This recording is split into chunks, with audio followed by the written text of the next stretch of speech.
Unit 5, Footprints Without Feet. Can a man become invisible? This is the story of a scientist who discovers how to make himself invisible. Does he use or misuse this his discovery? The two boys started in surprise at the fresh muddy imprints of a pair of bare feet. So they saw the imprints of bare feet and they were surprised. And the imprints were fresh.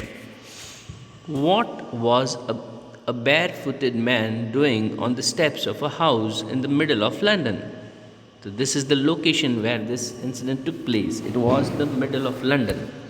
And the footprints were seen on the steps of a house.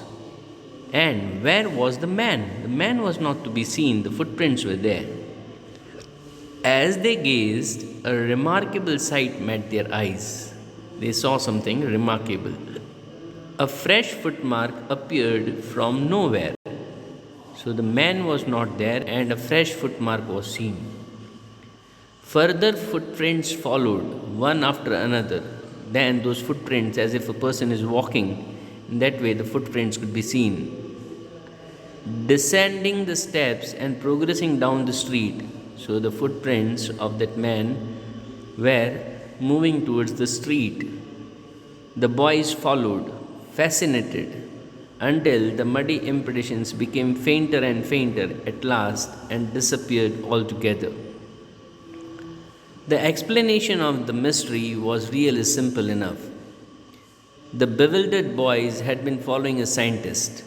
The confused boys were following a scientist who had just discovered how to make the human body transparent.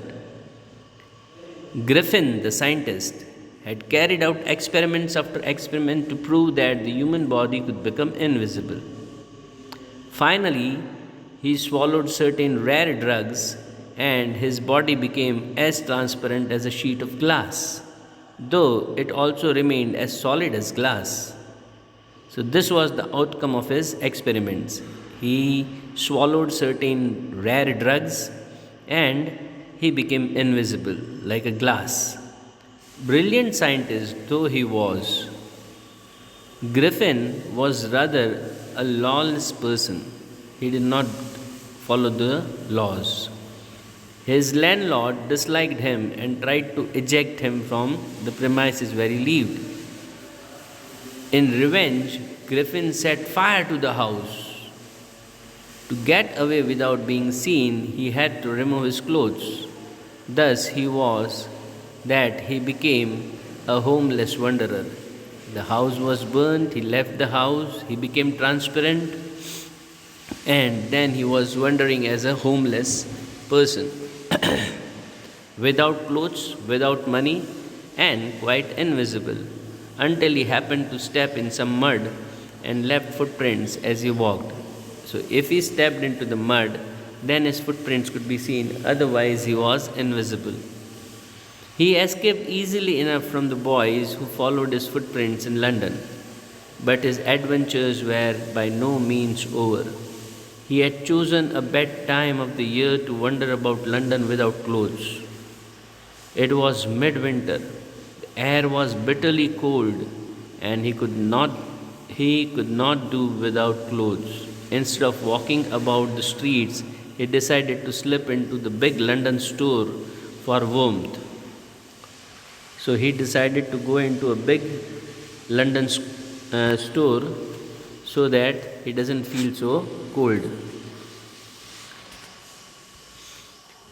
Closing time arrived, and as soon as the doors were shut, Griffin was able to give himself the pleasure of clothing and feeding himself without regard of expense. Everything in the store was his. He did not have to pay for anything, and he could use anything. He broke open boxes and wrappers and fitted himself out with warm clothes.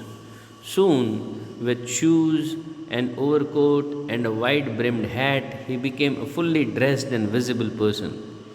In the kitchen of the restaurant, he found cold meat and coffee, and he followed up the meal with sweets and wine taken from the grocery store. Finally, he settled down to sleep on a pile of quilts. So he was luxuriously enjoying his stay in the store with everything that he could use and to pay nothing.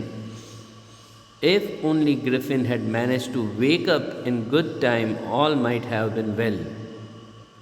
That means he did not wake up in time, and that is why he was in trouble. As it was, he did not wake up until the assistants were already arriving next morning. When he saw a couple of them approaching, he panicked and began to run. They naturally gave chase. In the end, he was able to escape only by quickly taking off his newly found clothes.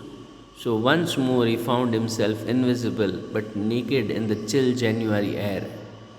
This time he decided to try the stock of the theatrical company in the hope of finding not only clothes but also something that would hide the empty space above his shoulders. So now he decided to wear such kind of clothes where, say, nothing in him would be visible. Otherwise, he was invisible. So, if his neck is not covered, then the neck will be seen invisible and the remaining body with the clothes would appear. So, that would create a kind of, say, mystery. A man without a neck, and that was troublesome.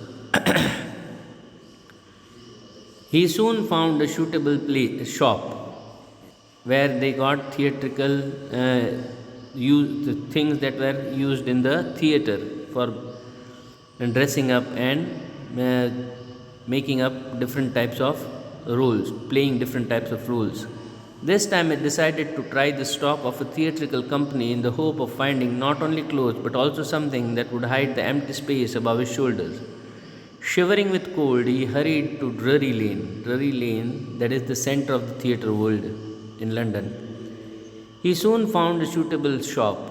He made his way, invisible, upstairs and came out a little later wearing bandages round his forehead, dark glasses, false nose, big bushy side whiskers, and a large hat. To escape without being seen, he callously attacked the shopkeeper from behind, after which he robbed him of all the money he could find.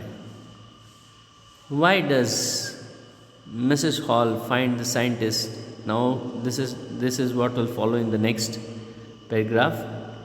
So, this is the beginning of footprints without feet.